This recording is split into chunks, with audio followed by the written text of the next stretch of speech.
നിങ്ങളൊരു വ്യക്തിയെ, ഞാൻ നിങ്ങളോട് പറയാം, ഒരു വ്യക്തിയെയും ചിരിച്ചുകൊണ്ടും അല്ലെങ്കിൽ ഈ പാൽപുഞ്ചിരി കൊണ്ടും ജീവിതത്തിലെ ഈ ലാളിത്യം കൊണ്ടും മുണ്ടെടുത്തുകൊണ്ടും ജീവിക്കുന്നവരാണ് ഏറ്റവും വലിയ മനുഷ്യരെന്ന് നിങ്ങൾ ആരും ധരിക്കണ്ട. അങ്ങനെ ആരും ധരിക്കണ്ട. കണ്ണൂരിൽ അദ്ദേഹം നടത്തിയതുപോലെ ആയിരിക്കരുത് അദ്ദേഹം പോകുന്ന സ്ഥലത്ത് നടത്തേണ്ടത്. കാരണം ഇതുപോലെ ആയിരിക്കരുത് അദ്ദേഹം അവിടെ നടത്തേണ്ടത്. വീണമണി, നമസ്കാരം. നമസ്തേ സാർ. നമ്മൾ കഴിഞ്ഞ ദിവസം പി ദിവ്യ വീണ്ടും ഒന്ന് സ്ക്രീനിൽ മുഖം കാണിച്ചു തുടങ്ങിയിട്ടുണ്ട്. അതിനുമുമ്പ് നമ്മുടെ ഷമാസ്, KSU നേതാവ് ഷമാസ്, ഇവർക്ക് ഒരുപാട് സ്ഥലങ്ങളൊക്കെ ഉണ്ട്, അവരുടെ സ്ഥലങ്ങളുടെ വിവരമൊക്കെ പിന്നെ യൂത്ത് നേതാവ് വെളിപ്പെടുത്തിയിട്ടുണ്ട്. ഷമാസ് ഇപ്പോൾ പണിപ്പുരയിലാണ്. കുറച്ചുകൂടെയൊക്കെ അവരുടെ എന്തൊക്കെയോ ഭൂമി ഇടപാടുകളൊക്കെ പുറത്തു വരുമെന്ന് പറഞ്ഞിട്ട്. എനിക്കൊറ്റ സംശയമുള്ളൂ, ഈ ജില്ലാ സമ്മേളനങ്ങൾ നടന്നപ്പോൾ കണ്ണൂർ വരെ ബഹുമാനപ്പെട്ട മുഖ്യമന്ത്രി ഈ മിസ്റ്റർ വിജയൻ അദ്ദേഹം പറഞ്ഞു, ഈ പറയുന്ന പോലെ പി ദിവ്യ അവനവൻ ചെയ്യുന്ന പ്രവൃത്തിയുടെ ഫലം അവനവൻ അനുഭവിക്കും എന്ന ഒരു ഉപമയും വളരെ ഒരു താത്വിക ആചാര്യനെ പോലെ അദ്ദേഹം സംസാരിച്ച് പി ദിവ്യയെ തള്ളി, പി ദിവ്യയെ തള്ളുന്നു എന്ന് ലോകരെ അറിയിച്ചു. അപ്പോൾ നമ്മൾ ഈ സമൂഹത്തിനുണ്ടാകുന്ന ഒരു സംശയം ഒക്കെ പാഴ്വാക്കല്ലേ? ശരിക്കും ബഹുമാനപ്പെട്ട മുഖ്യമന്ത്രി പറയുന്ന കാര്യങ്ങൾ അയാളൊരു പിതാവിൻ്റെ കാര്യത്തിൽ തന്നെ പറയുന്നു. പക്ഷേങ്കിൽ ഇപ്പോൾ കേരളത്തിലെ പാർട്ടി നേതാക്കൾ, പ്രത്യേകിച്ച് കണ്ണൂർ ലോബി, അദ്ദേഹത്തിൻ്റെ വാക്കുകളൊന്നും എടുക്കുന്നത് എനിക്ക് തോന്നുന്നില്ല. കാരണം അങ്ങനെ എടുക്കുന്നതാണെങ്കിൽ ഒരു പാവം നല്ലൊരു വ്യക്തിയായ ADM സാറിനെ ഒരു ചാനലിൽ കയറിയിട്ട് അപകീർത്തിപ്പെടുത്തിയിട്ട് തെറ്റായ രീതിയിൽ വാർത്ത കൊടുക്കുന്നുണ്ട്. പിന്നെ രണ്ടാമത്തെ കാര്യം എന്ന് പറഞ്ഞാൽ കൈക്കൂലി വാങ്ങി എന്ന് പറയുന്ന പ്രശാന്തിനെ ഇനിയും അറസ്റ്റ് ചെയ്തില്ല. ബഹുമാനപ്പെട്ട മുഖ്യമന്ത്രി പറയുന്നൊരു വാചകമുണ്ട്, ദിവ്യ ചെയ്തത് തെറ്റാണെന്ന്. അപ്പോൾ ദിവ്യ ചെയ്തത് തെറ്റാണെന്ന് പറയുമ്പോൾ സാറിനെ കേരളത്തിൽ, പ്രത്യേകിച്ച് കണ്ണൂരിൽ ആരും അംഗീകരിക്കുന്നില്ല, CPM-ൻ്റെ ആൾക്കാരെന്ന് മനസ്സിലാവുന്നുണ്ട്. കേരളത്തിൽ ആരും അംഗീകരിക്കുന്നില്ല എന്നതിൻ്റെ മനസ്സിലാവലാണ് ഇങ്ങനെയുള്ള ക്രമക്കേടുകൾ. കേരള മുഖ്യമന്ത്രി അവിടെ ഇരിക്കുന്ന നമ്മുടെ ബഹുമാനപ്പെട്ട ADM സാറിനെ പറ്റിയിട്ട് മോശമായ വാർത്തകൾ ദിവ്യയെ പോലുള്ളവർ ഒരു ചാനലിന് വരുത്തിച്ചിട്ട്, അതായത് അഭിമാനത്തിന് ക്ഷതേൽപ്പിച്ച രീതിയിൽ വാർത്ത കൊടുക്കുന്നത്. അപ്പോൾ ദിവ്യ കൊടുക്കുന്ന കേസുകളൊക്കെ എടുക്കുക, പക്ഷേ ADM സാറിൻ്റെ 2 പെൺകുട്ടികളുടെ അച്ഛനെ ഇല്ലാതാക്കിയിട്ട് അവരുടെ വാർത്ത കൊടുത്തിരിക്കുന്ന ചാനലിനെതിരെ ഇന്ന് വരെ കേസ് എടുത്തിട്ടില്ല. കൈക്കൂലി കൊടുത്തു എന്ന് പറയുന്ന 2 ഒപ്പുകാരൻ പ്രശാന്തിന്, അവനെതിരെയും ഇന്ന് വരെ കേസ് എടുത്തില്ല. അപ്പോൾ നമ്മുടെ ബഹുമാനപ്പെട്ട മുഖ്യമന്ത്രി ഇത് അറിയുന്നില്ല ഇങ്ങനെയുള്ള കാര്യങ്ങൾ എന്നതല്ലേ വരുന്നത്? അല്ല, പ്രശാന്ത് എന്ന് പറയുന്ന വ്യക്തിയുടെ 2 ഒപ്പ് അത് അങ്ങനെ അയാളെ ഇതുവരെ പ്രതി ചേർത്തിട്ട് പോലുമില്ല. പിന്നെ ഡ്രൈവർ ഷംസുദ്ദീൻ, ഏതാണ്ട് ഒരു ചെറിയ സൂചന എന്തോ ഷംസുദ്ദീനെ സംബന്ധിച്ച് കിട്ടിയിട്ടുണ്ടല്ലോ നാട്ടിൽ നിന്ന്, അങ്ങനെ എന്തോ ചില സൂചനകൾ കിട്ടിയതായിട്ട് തന്നെ വീണാമണി പറഞ്ഞതായി ഞാൻ ഓർക്കുന്നു. അതായത് ശരി, കണ്ണൂർ വിളിച്ചു ചോദിച്ചപ്പോൾ അവിടെ ഇപ്പോൾ നമ്മുടെ കളക്ട്രേറ്റിൽ ഷംസുദ്ദീൻ വരുന്നുണ്ടെന്നാണ് വിളിച്ചു ചോദിച്ചപ്പോൾ അറിയാനിടയായത്. അപ്പോൾ ഈ കേരളത്തിലെ, പ്രത്യേകിച്ച് കണ്ണൂരിലെ ജനങ്ങളെ മുമ്പിൽ വീണ്ടും പൊട്ടന്മാരാക്കാൻ, അതായത് ഒരു പാവം സത്യസന്ധനായ ഒരു ഉദ്യോഗസ്ഥനെ കൊന്ന് കെട്ടിത്തൂക്കിയിട്ട് 2 മക്കളുടെ അച്ഛനെ അനാഥയാക്കി, അതായത് 2 പെൺകുട്ടികളെ അനാഥയാക്കിയിട്ട് ഇപ്പോഴും ഷംസുദ്ദീൻ എന്ന വ്യക്തിയും, അതുപോലെ തന്നെ ഗവൺമെൻറ് ഉദ്യോഗസ്ഥനായ കലക്ടർ എന്ന വ്യക്തിയും, അതുപോലെ പ്രജിത്ത് എന്ന ഡോക്ടറും അവിടെ വരുന്നുണ്ടെങ്കിൽ, ഒരു ഉദ്യോഗത്തിലേക്ക് വരുന്നുണ്ടെങ്കിൽ കേരളത്തിലെ, പ്രത്യേകിച്ച് കണ്ണൂരിലെ ജനങ്ങളെ പൊട്ടന്മാരാക്കല. ശരിക്കും പറഞ്ഞാൽ കണ്ണൂരിലെ ജനങ്ങൾ ഉണർന്ന് പ്രവർത്തിച്ചിട്ട് ഇതിനെതിരെ സമരം ചെയ്യുക വേണ്ട. ഇങ്ങനെയുള്ള ഉദ്യോഗസ്ഥന്മാർ ഇനി അവിടെ ഇരിക്കാൻ പാടില്ല. ഒരു സത്യസന്ധനായ ഉദ്യോഗസ്ഥന് 2 പാവം പെൺകുട്ടികളെ അച്ഛനെ ഇല്ലാതാക്കിയിട്ട് അനാഥയാക്കിയത് 2 പെൺകുട്ടികളെ മാത്രമല്ല, ഒരു പാവം ലേഡിയായ വിധവ മഞ്ജുഷ മേഡത്തിനെയും. അപ്പോൾ ഇങ്ങനെയുള്ള തെറ്റായ രീതിയിലുള്ള പ്രവർത്തനം ചെയ്യുമ്പോൾ ഇനിയും ഗവൺമെൻറ് ഉദ്യോഗസ്ഥന്മാരെ മിസ്സാകാൻ ഇടയാവുന്ന സാഹചര്യം ഉണ്ടാവാം. അതുകൊണ്ട് ഇത്തരത്തിലുള്ള ഉദ്യോഗസ്ഥന്മാർ ഇനി അവിടെ ഇരിക്കാതിരിക്കാൻ സമരമാർഗങ്ങൾ ചെയ്യേണ്ടത് കണ്ണൂരിലെ ജനങ്ങളാണ്. കണ്ണൂരിലെ ജനങ്ങൾക്ക് ബോഡി കാണിച്ചു കൊടുക്കാതെയാണ് പെട്ടെന്ന് തന്നെ ബോഡി കത്തിച്ചത്. അപ്പോൾ ഇതിലെ എൻ്റെ ഒരു സംശയം, ഷംസുദ്ദീൻ ജോലിക്ക് വരുന്നു എന്ന് പറയുന്ന ഷംസുദ്ദീനെ പ്രതി ചേർക്കാൻ സാധ്യതയുണ്ടോ? നമ്മൾ ഇത്രയും സാമൂഹിക മാധ്യമങ്ങൾ സംസാരിച്ചു, വീണാമണി തന്നെ പറഞ്ഞതായിട്ട് എനിക്ക് തോന്നുന്നു. ഷംസുദ്ദീനെ പ്രതി ചേർക്കാനും ഷംസുദ്ദീനെ വീണ്ടും ചോദ്യം ചെയ്യാൻ, ഷംസുദ്ദീനെ ചോദ്യം ചെയ്തെന്നൊക്കെയാണ് പോലീസ് ഇപ്പോൾ കുറ്റപത്രത്തിൽ പറയുന്നത്. അത് നമുക്ക് വിശ്വാസയോഗ്യമല്ല. ഷംസുദ്ദീനെ പിടിക്കും പോലീസ് എന്ന് ഒരു വാർത്ത കേട്ടതായിട്ട് തോന്നുന്നല്ലോ, എന്താ പറയുന്നത്? അല്ല, കോടതി എന്തായാലും സുപ്രീം കോടതിയിൽ ഈ 5 ഇപ്പം രഹസ്യമാക്കിയിട്ട് ഒളിവിൽ, അതായത് ഇവർ മാറ്റി നിർത്തിയിരിക്കുന്ന ഗവൺമെൻറ് ഉദ്യോഗസ്ഥന്മാർ, പ്രജിത്ത്, ദിവ്യയുടെ ഭർത്താവ്, അതുപോലെ തന്നെ പ്രശാന്ത്, അതുപോലെ തന്നെ കലക്ടർ ഷംസുദ്ദീൻ, ഡ്രൈവർ എന്നത് അല്ല എന്ന് ഉച്ചാരണം പലവട്ടം ആരല്ലോ പറയുന്നത്. അതായത് ഈ അഡ്വക്കേറ്റ് ഷാജഹാനെ പോലുള്ളവർ, വീണാമണിക്ക് ഡ്രൈവർ എന്നൊക്കെ പറയാൻ നന്നായിട്ട് അറിയാം. സംസ്കൃതത്തിൻ്റെ വാക്കുകൾ ഉച്ചാരണ സഹിതം അർത്ഥം പറഞ്ഞു കൊടുക്കുന്ന ഒരു വ്യക്തിയാണ് ഞാൻ. അതുകൊണ്ട് എനിക്കറിയില്ല ആ നാമം എന്ന് പറയുന്നത് ശരിയല്ല. ഷംസുദ്ദീൻ എന്ന ഡ്രൈവർ, ഈ 5 ഉദ്യോഗസ്ഥന്മാരും പെട്ടെന്ന് സുപ്രീം കോടതിൻ്റെ കണ്ണിൽ അവർ കുറ്റക്കാരായിട്ട് മാറും. ഇവർ5 അതിൽ ചേർത്തിരുന്നുവെങ്കിൽ CBI വന്നിട്ട് പെട്ടെന്ന് തന്നെ ഇതിൻ്റെ കഥകൾ മാറിയിട്ട് ഇവരെ അറസ്റ്റ് ചെയ്യേണ്ട ഒരു ഗതിയിലേക്ക് എത്തുമായിരുന്നു. അല്ല, ഷംസുദ്ദീൻ പോലീസിൻ്റെ റഡാറിലാണ് എന്നാണ് ഇപ്പോൾ അറിയുന്നത്.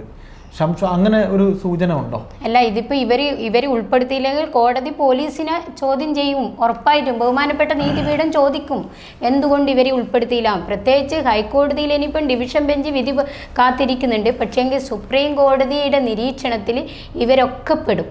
അപ്പോൾ എൻ്റെ ഒരു പോലീസിനടക്കം വരും. കാരണം ഞാൻ അന്ന് വിളിച്ചു പറഞ്ഞിട്ടുണ്ട്, പോലീസ് റെക്കോർഡാക്കിയിട്ടാണ് പറഞ്ഞത് ADM സാറിനെ കൊന്നതാണെന്ന്. അല്ല, എൻ്റെ ഒരു സംശയം, ഇനിയിപ്പോൾ ഹൈക്കോടതിയുടെ വിധി ഇപ്പോൾ വരാനിരിക്കുകയാണ്.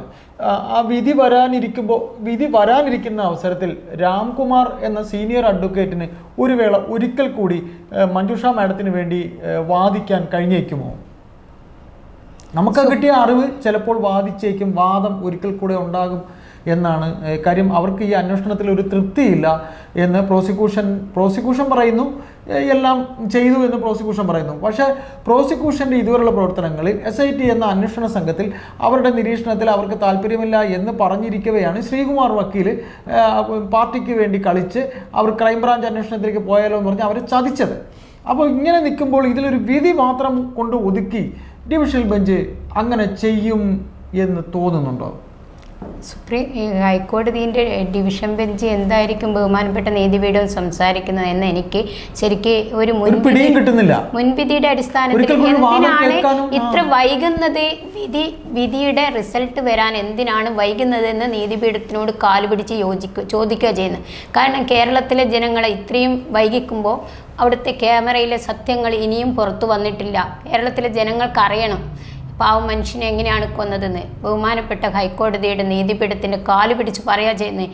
ഇതുപോലുള്ള മരണങ്ങൾ ആവർത്തിക്കാതിരിക്കാൻ തീർച്ചയായിട്ടും ഇതിൻ്റെ വിധി സത്യസന്ധമായിട്ട് മഞ്ജുഷ മാഡത്തിനും ആ പാവം പെൺകുട്ടികൾക്കും അനുകൂലമായി വരാൻ എത്രയും പെട്ടെന്ന് തന്നെ വിധി പുറത്തു വിടുന്നതായിരിക്കും നല്ലത്. വിധി വരുന്നത് മാത്രമല്ല, ഒരിക്കൽ കൂടി അവരുടെ വാദം കുറച്ചുകൂടെ ഒന്ന് കേട്ടുകൂടെ? കാര്യം ഈ പറയുന്ന പോലെ ശ്രീകുമാർ എന്ന പെരിയ കേസിൽ പിന്നെ സർക്കാരിന് വേണ്ടി വാദിച്ച് ആ കേസ് ചതിച്ച ഒരാളെന്നാണ് പറയുന്നത്. പെരിയ കേസ് മാത്രമല്ല, മധുവിന്റെ കേസ് കൊന്നതാണ്. ഒരു പാവം മഞ്ഞപ്പൊടി എടുത്തു മധു എന്ന പാവം വ്യക്തിയെ കൊന്നിട്ട് അത് ഞാനെടുക്കതിൽ തെറ്റ് ചെയ്തിട്ടുണ്ട്. കാരണം മധു എന്ന വ്യക്തിനെ ശരിക്കും പറഞ്ഞാൽ കേരളത്തിലെ ഓരോരുത്തരും ബാധ്യസ്ഥരാണ്. കാരണം ഒരു പാവം കുട്ടിക്ക് വിശപ്പിന് വേണ്ടി ഭക്ഷണം എടുത്തു എന്നതിൻ്റെ പേരിൽ വിവരദോഷികളായിട്ടുള്ള കുറേ ആൾക്കാർ ചേർന്ന് കൊന്നു. ആ കുട്ടി മരണപ്പെട്ടിട്ടും ആ കുട്ടിയുടെ അമ്മക്കൊന്നും നീതി കിട്ടിയിട്ടില്ല. അപ്പോൾ അതുപോലെ നീതി കിട്ടാത്ത ആ നീതിപീഠത്തിൻ്റെ മുന്നിലേക്ക് ശ്രീകുമാർ എന്ന അഡ്വക്കേറ്റ് തെറ്റായ രീതിയിൽ വ്യാഖ്യാനം കൊടുത്തതുകൊണ്ടാണ് എൻറോൾമെൻറ്റ് ചെയ്തിട്ട് ഇത്രയും പവറായിട്ട് പ്രവർത്തിക്കേണ്ട ആ അവിടെ നിയമ ലംഘനമാണ് ചെയ്തത്. അതുപോലെ ഒരു അഡ്വക്കേറ്റിനെ ഏൽപ്പിച്ചതാണ് ഇവിടെ ADM സാറിൻ്റെ കാര്യത്തിലും. അപ്പോൾ ആ ശ്രീകുമാർ പറഞ്ഞിരിക്കുന്ന കാര്യങ്ങൾ ക്രൈംബ്രാഞ്ച് ആയാലും മതിയെന്ന്.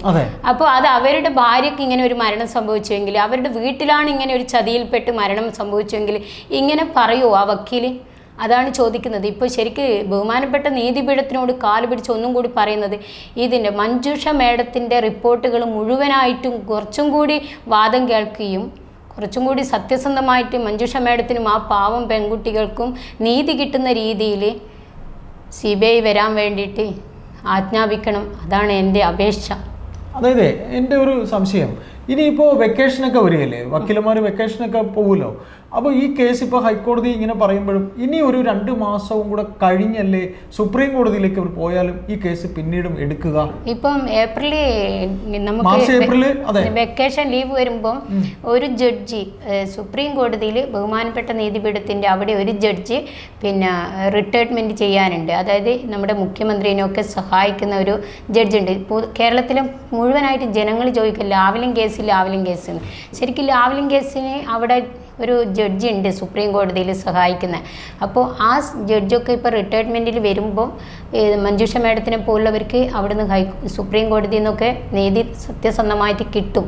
കാരണം എന്ന് വെച്ചാൽ അവിടെ പിന്നെ ഇനി ഇങ്ങനെ ഒരു അതായത് എത്ര പറഞ്ഞാലും എത്ര കാല് പിടിച്ചാലും സത്യസന്ധമായിട്ട് ജനങ്ങളെ രക്ഷിക്കാൻ വേണ്ടിയിട്ടുള്ള ജഡ്ജിമാരും ഉണ്ട് എന്ന കാര്യം നമ്മൾ ഓർമ്മിക്കുകയായിരുന്നു.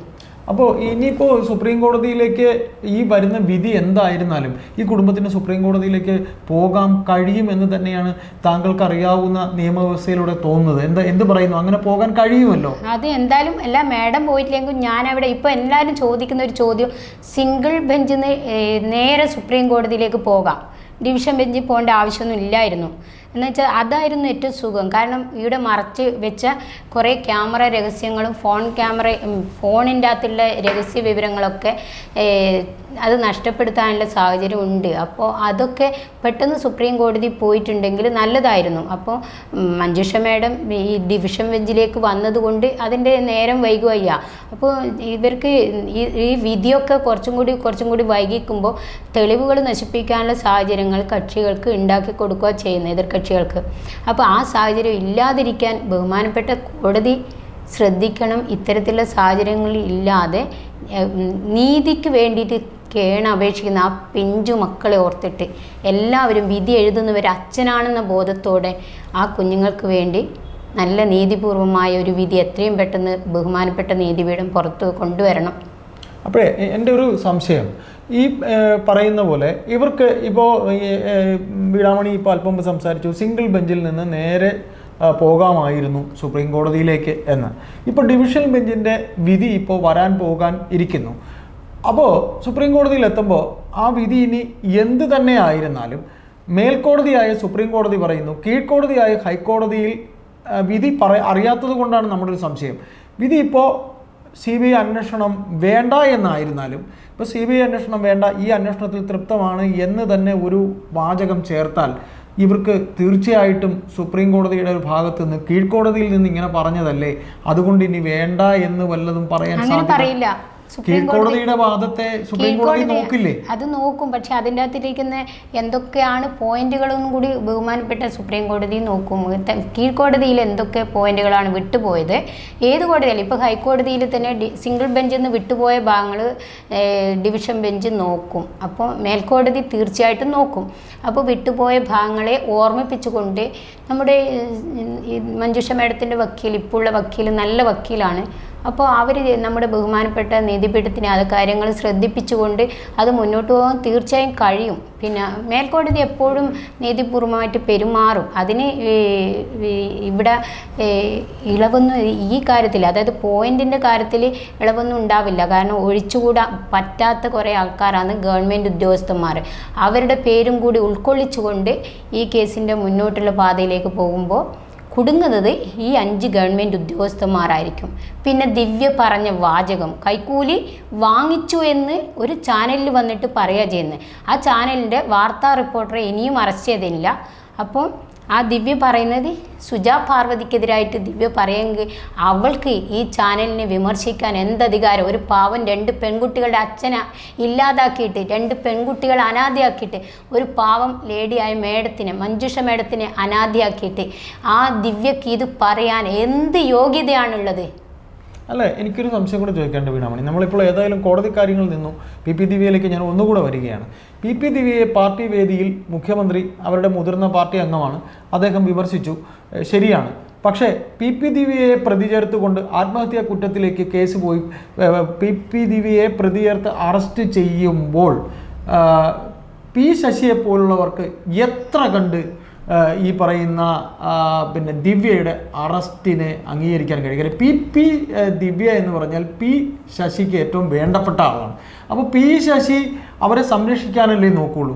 എന്തുകൊണ്ട് സംരക്ഷിക്കുന്നു എന്ന് ചോദിച്ചാൽ അത് വീണാമണി പറയണം. ദിവ്യ എന്ന വ്യക്തിയെ സംരക്ഷണ കവചം കൊണ്ടൊരുക്കിയിട്ട് സംരക്ഷിക്കുകയായിരുന്നു പി ശശി. അപ്പോൾ ഈ സംരക്ഷണം ഒരുക്കുന്നത് കൊണ്ട് കേരളത്തിലെ മുഴുവൻ ലേഡീനെ സംരക്ഷിക്കാൻ പി ശശിക്ക് കഴിയുമോ എന്ന ചോദ്യം അങ്ങോട്ട്. കാരണം അഹങ്കാരത്തോടു കൂടി ഓരോരിക്കും വന്നിട്ട് ദിവ്യ ശശി ഉണ്ട് എന്ന ഒറ്റ കാരണത്താലാണ് ഇങ്ങനെ വിളിച്ചു പറയുന്നത്. ചാനലുകാർക്കെതിരെ കേസെടുക്കൂ, അങ്ങനെ പറയാൻ പാടില്ല, ഇങ്ങനെ പറയാൻ പാടില്ല എന്ന്. മരണപ്പെടുന്നതിന് കൊല്ലുന്നതിന് മുമ്പ് ക്രൂരമായിട്ടൊരു പാവം മനുഷ്യനെ കൊന്ന് കെട്ടിത്തൂക്കിയിട്ട് കൊല്ലുന്നതിന് മുമ്പ് 2 ദിവസം കൊണ്ട് കാണിച്ചു തരാം എന്ന് പറഞ്ഞ ദിവ്യയോട് ശശി എന്ന വ്യക്തി എങ്ങനെയാണോ സംരക്ഷണ കവചം കൊടുക്കുന്നത്, അത് കേരളത്തിലെ ഓരോ സ്ത്രീക്കും കൊടുക്കുന്നുണ്ടോ സംരക്ഷണം?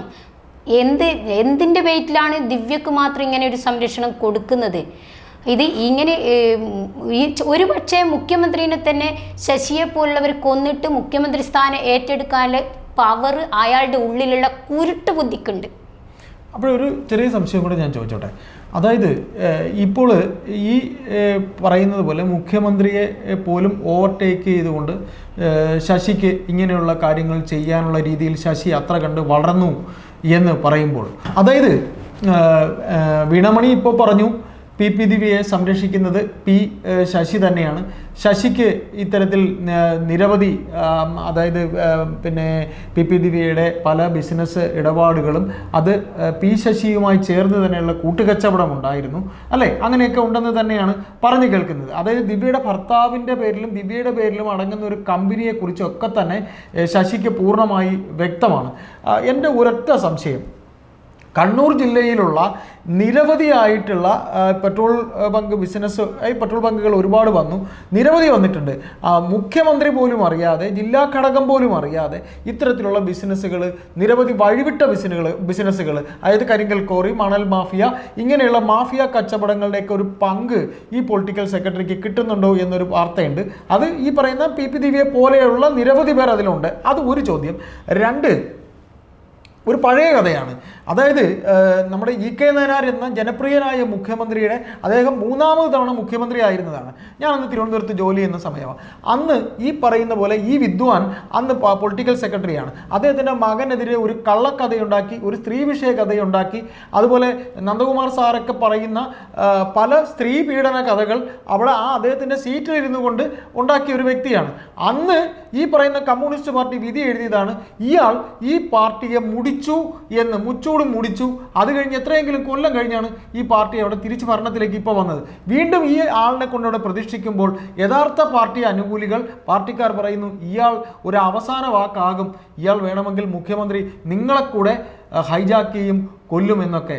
ഇതിലൊക്കെ ഒരു കണ്ണൂർ ദേശവാസിയായ വീണാമണിക്ക് എന്താണ് പറയാനുള്ളത്? ഈ ശശി അത്ര കണ്ട് കുടില ബുദ്ധിക്കാരൻ തന്നെയാണോ? ശശി കുടില ബുദ്ധിയാണ്. അപ്പോൾ എന്തായാലും എൻ്റെ മനസ്സിൽ തോന്നുന്ന കാര്യം, കണ്ണൂർ ലോബിൻ്റെ രാഷ്ട്രീയം വെച്ചിട്ട് ഇപ്പോഴത്തെ മുഖ്യമന്ത്രി, ബഹുമാനപ്പെട്ട മുഖ്യമന്ത്രിനെ എങ്ങനെയെങ്കിലും രഹസ്യമായിട്ട് ഇല്ലായ്മ ചെയ്തിട്ട് അദ്ദേഹത്തിന്, ശശിക്ക് മുഖ്യമന്ത്രി സ്ഥാനം കിട്ടാൻ വേണ്ടിയിട്ടുള്ള എല്ലാ കുരുട്ട് ബുദ്ധിയും മേയുന്നുണ്ട്. അപ്പോൾ ഇപ്പോൾ ദിവ്യേനെ വെച്ചിട്ട് ഈ പാവം മനുഷ്യനെ ഇങ്ങനെ അപകീർത്തിപ്പെടുത്തി കൊന്നപ്പോൾ അതിൽ ദിവ്യ മാത്രമല്ല പ്രതികളായിട്ടുള്ളത്. അപ്പോൾ നമ്മുടെ ബഹുമാനപ്പെട്ട മുഖ്യമന്ത്രി പറഞ്ഞു ദിവ്യ ചെയ്തത് തെറ്റാണെന്ന് പറഞ്ഞാൽ പോരാ, അദ്ദേഹത്തിന് ആ ഷംസുദ്ദീൻ്റെ ഡ്രൈവറുടെ മൊഴി സത്യസന്ധമായിട്ട് എടുത്തിട്ട് അറസ്റ്റ് ചെയ്യണം, പ്രശാന്ത് എന്ന വ്യക്തിനെ അറസ്റ്റ് ചെയ്യണം. അതുപോലെ കുറേ, അതായത് ദിവ്യ എന്ന വ്യക്തി ലൈവായിട്ട് വന്നിട്ട് ഒരു ചാനലിൽ പുറത്തുവിട്ട വാർത്ത, ആ റിപ്പോർട്ടറെ അറസ്റ്റ് ചെയ്യണം. അതുപോലെ കലക്ടർ ഇതിന് മുഴുവനായിട്ട് സപ്പോർട്ട് ചെയ്തിട്ടുണ്ട്. മുഖ്യമന്ത്രി ആ കലക്ടറെയും അറസ്റ്റ് ചെയ്യണം. പോസ്റ്റ്മോർട്ടം ചെയ്യാതെ, അതായത് നമ്മൾ ഇന്നും ആ വാർത്ത എടുത്ത് നോക്കിയാൽ മനസ്സിലാവും ഒരു സ്കള്ളും ആ തലക്കൊന്നും ഇല്ല. അവിടുത്തെ രഹസ്യമായിട്ട് ആ പരിയാരം മെഡിക്കൽ കോളേജിൽ ഞാൻ വിളിച്ച് ചോദിച്ചപ്പോൾ പോസ്റ്റ്മോർട്ടമേ ചെയ്തിട്ടില്ല എന്നാണ് പറയുന്നത്. അപ്പോൾ ഈ വാർത്തകളൊക്കെ ആ ഡോക്ടർക്ക് ഇനിയും തെറ്റ് ചെയ്യാനുള്ള പ്രവണത അവിടെ ഒരുക്കി കൊടുക്കാതെ അവരെയൊക്കെ സത്യസന്ധമായിട്ട് മുന്നോട്ട് കേസിൻ്റെ ഭാഗമാക്കി കൊണ്ടുവന്ന് അവരെയൊക്കെ അറസ്റ്റ് ചെയ്ത് ഇവരെല്ലാം ഈ നിയമത്തിൻ്റെ മുന്നിൽ കൊണ്ടുവന്നിട്ട് ബഹുമാനപ്പെട്ട മുഖ്യമന്ത്രി സത്യസന്ധമായിട്ട് മുന്നോട്ട് പോകണം. ഈ ശശിയെ പോലുള്ളവരെ ഒരിക്കലും കുടിച്ച വെള്ളത്തിൽ പോലും മുഖ്യമന്ത്രി വിശ്വസിക്കരുത്. ഏതായാലും നമ്മൾ ഈ സംസാരം ഇവിടെ ഇപ്പോൾ താൽക്കാലികമായിട്ട് അവസാനിപ്പിക്കുന്നു. നമുക്ക് കിട്ടിയ ഒരു ചെറിയ ലീഡാണ് ഈ പറയുന്ന ഡ്രൈവർ ഷംഷുദ്ദീൻ പോലീസിൻ്റെ റഡാറിലാണ്. ഷംഷുദ്ദീനെ ഉടൻ തന്നെ അറസ്റ്റ് ചെയ്തേക്കും എന്നാണ് നമുക്ക് കണ്ണൂർ കളക്ടറേറ്റിൽ നിന്നൊക്കെ കിട്ടുന്ന വാർത്തകൾ. അങ്ങനെ ഓരോരുത്തരെയായി സർക്കാരിന് പിടിക്കേണ്ടി വരും എന്ന് തന്നെ നമുക്ക് പറയാം, അല്ലേ വീണാമണി? നന്ദി, നമസ്കാരം. യഥാർത്ഥത്തിൽ നമ്മളെ ആലോചിക്കുന്ന ഒരു കാര്യം, ഈ കളക്ടറേറ്റിൽ വന്ന് കയറി ഇറങ്ങിയിട്ടുള്ള പൊതുജനങ്ങളിൽ ഒരു 10 ആളുകളെ ഈ കസേരയിൽ പിടിച്ചിരുത്തിയാൽ ADM ഉൾപ്പെടെ നിങ്ങളെല്ലാവരും എന്താണ് അവർ പറയുന്ന അഭിപ്രായം എന്നുള്ളതാണ് ഏറ്റവും പ്രധാനം. പണ്ടൊരു കഥയുണ്ട്. ഒരു തഹസിൽദാരുടെ അമ്മ മരണപ്പെട്ടപ്പോൾ ആളുകൾ മരണ സ്ഥലത്തേക്ക് ഓഫീസിൽ നിന്നൊരു വണ്ടി പിടിച്ച് പോവുകയാണ്. അപ്പൊ വണ്ടി പിടിച്ച് പോകുമ്പോ കുറച്ച് ദൂരം എത്തിയപ്പോഴാണ് പറയുന്നത് തഹസിൽദാരുടെ അമ്മയല്ല, തഹസിൽദാരാണ് മരിച്ചത്. എന്നാ പിന്നെ വണ്ടി വിട്ടോ, തഹസിൽദാർ നമ്മളെ കാണൂലല്ലോ എന്ന് പറഞ്ഞ് തിരിച്ചു വന്നു. ഞാനിത് പറയുന്നത് അത്രയേറെ ആത്മാർത്ഥതയില്ലാത്ത കള്ളവും ചതിയും ഒക്കെ നമ്മുടെ ചുറ്റിലുള്ള ഒരു കാലത്താണ് നമ്മൾ ജീവിക്കുന്നത്. അതിൻ്റെതായിട്ടുള്ള പ്രശ്നങ്ങൾ നമ്മളിലും ഉണ്ടാവും. ബഹുമാനപ്പെട്ട കേരളത്തിലെ മുഖ്യമന്ത്രി, അദ്ദേഹം മുഖ്യമന്ത്രിയായിട്ട് ചുമതലയേറ്റു പറഞ്ഞ ഏറ്റവും സുപ്രധാനമായ എന്റെയൊക്കെ ഹൃദയത്തിൽ തറച്ച ഒരു വാചകമുണ്ട്. ഒരു ഫയൽ എന്നാൽ അതൊരു മനുഷ്യന്റെ ജീവിതമാണെന്നുള്ളത്. പലപ്പോഴും ഞാൻ വിമർശനമായിട്ട് പറയുന്നതാണെന്ന് നിങ്ങൾ കരുതുക. പലപ്പോഴും അങ്ങനെ പറഞ്ഞിട്ട് പോലും ഒരു ഫയൽ, എൻ്റെ കയ്യിലുള്ള ഒരു ഫയൽ ഒരു മനുഷ്യന്റെ ജീവിതമാണ് എന്ന് എത്ര പേർക്ക് തോന്നിയിട്ടുണ്ട്? 10ഉം 15ഉം പ്രാവശ്യം നമ്മുടെ ഓഫീസിൽ കയറി ഇറങ്ങുന്ന മനുഷ്യൻ അവരങ്ങനെ വന്നു പോകുമ്പോൾ ആ മനുഷ്യന്റെ സ്ഥാനത്ത് ഞാനായിരുന്നുവെങ്കിലെന്ന് ഒരു തവണയെങ്കിലും എല്ലാ ഉദ്യോഗസ്ഥന്മാരും ഓർക്കണം എന്നുള്ളതാണ് എനിക്ക് നിങ്ങളോട് അഭ്യർത്ഥിക്കാനുള്ളത്. മറ്റൊരു കാര്യം, ഒന്ന് വളരെ സുതാര്യമായിട്ടുള്ള സംവിധാനങ്ങളുള്ളൊരു കാര്യം. സുതാര്യം എന്ന് പറഞ്ഞാൽ ഒരു രഹസ്യവും നമുക്കാർക്കുമില്ല. ഞാനിന്ന് ഈ ഫോണിൽ സംസാരിക്കുന്നത് പോലും പലർക്കും കേൾക്കാന്നാണ് പറയുന്നത്. ഞാൻ വിചാരിക്കുന്നത് ഞാൻ കലക്ടർ വിളിക്കുമ്പോൾ ഞാനും കലക്ടർ മാത്രമേ അറിയൂ, ഞാൻ നിങ്ങളോട് സംസാരിക്കുന്നതിനപ്പുറത്തുള്ള ആളുകൾ മാത്രമേ അറിയൂ. അങ്ങനെയല്ല, ഇതിനപ്പുറത്തേക്ക് ഒരുപാട് ആളുകൾ കേൾക്കുന്നുണ്ട്. നമുക്ക് ചുറ്റും ഒരുപാട് കണ്ണുകളുണ്ട് എന്ന് തീർച്ചയായിട്ടും നമ്മൾ വിശ്വസിക്കണം. ഒരു യാത്രയപ്പ് യോഗത്തിൽ ഇപ്പൊ ADM-ന് എല്ലാവിധ ആശംസകളും ഞാൻ നേരുകയാണ് അദ്ദേഹത്തിന്. അദ്ദേഹം മറ്റൊരു ജില്ലയിലേക്ക് അദ്ദേഹം പോവുകയാണ്. ഞാൻ അദ്ദേഹത്തെ മുൻ ADM ഉണ്ടായിരിക്കുന്ന സമയത്ത് എനിക്ക് തോന്നുന്നു നിരവധി തവണ പഴയ ADM-ആയിട്ട് അങ്ങനെ വിളിക്കും പറയുകയൊക്കെ ചെയ്യേണ്ട ഒരു സാഹചര്യം ഉണ്ടായിരുന്നു. പക്ഷെ ഇദ്ദേഹം വന്നപ്പോ അങ്ങനെയൊന്നും സാഹചര്യങ്ങൾ എൻ്റെ മുന്നിൽ അധികം വന്നിട്ടില്ല.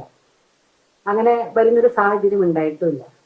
പക്ഷേ ഞാൻ ഒരു തവണ ഇദ്ദേഹത്തെ വിളിച്ചിട്ടുണ്ട്. ആ ഒരു തവണ വിളിച്ചിരിക്കുന്നത് ചെങ്ങളായിലെ ഒരു പെട്രോൾ പമ്പിന്റെ NOC-യുമായിട്ട് ബന്ധപ്പെട്ടതാണ്. നിങ്ങൾ ആ സൈറ്റ് ഒന്ന് പോയി നോക്കണം. ഞാൻ 1 പ്രാവശ്യം വിളിച്ചു, 2 പ്രാവശ്യം വിളിച്ചു. അപ്പൊ ഒരു ദിവസം പോയിട്ട് ഞാൻ സൈറ്റ് പോയി നോക്കിയിട്ടുണ്ടെന്ന് പറഞ്ഞു. ആ സംരംഭകൻ എൻ്റെ മുറിയിലേക്ക് പലതവണ വന്നു. തീരുമാനം ആയിട്ടില്ലല്ലോ പ്രസിഡന്റ് എന്ന് പറഞ്ഞു. അപ്പൊ ഞാൻ പറഞ്ഞു തീരുമാനമാകും. വീണ്ടും അദ്ദേഹം എൻ്റെ അടുത്ത് വന്നു. ഞാൻ ADM-ഓട് പറഞ്ഞു ഇതെന്തെങ്കിലും നടക്കുവോ? അപ്പൊ അദ്ദേഹം പറഞ്ഞു അല്ല, അതിൽ ചെറിയ പ്രശ്നമുണ്ട്, ഒരു വളവും തിരിവൊക്കെ ഉള്ളതുകൊണ്ട് NOC കൊടുക്കാൻ ഇത്തിരി പ്രയാസമാണെന്ന് അദ്ദേഹം പറഞ്ഞു. ഞാന് ഈ സംരംഭകൻ എൻ്റെ അടുത്ത് വന്നപ്പോ അദ്ദേഹത്തോട് ഞാൻ പറഞ്ഞു നിങ്ങളിങ്ങനെ ഇടക്കിടക്ക് വന്ന് എന്നെ കാണേണ്ട ആവശ്യമില്ല. ഞാൻ 1 or 2 തവണ അദ്ദേഹത്തോട് ഈ കാര്യങ്ങൾ പറഞ്ഞു കഴിഞ്ഞു. നിങ്ങളെ സഹായിക്കണം, ഒരു തടസ്സവും, അതായത് ഒരു ബുദ്ധിമുട്ടും ഇല്ലെങ്കിൽ ഒരാളെ ഒരു സെക്കൻഡ് വെച്ച് സഹായിക്കേണ്ടവരാണ് നമ്മളെല്ലാം എന്ന് പറഞ്ഞു. മാസങ്ങൾ കുറച്ചായി. ഏതായാലും കഴിഞ്ഞ ദിവസം ഇദ്ദേഹം പോകുന്നത് കൊണ്ട് അദ്ദേഹത്തിന് NOC കിട്ടിയെന്ന് പറഞ്ഞു.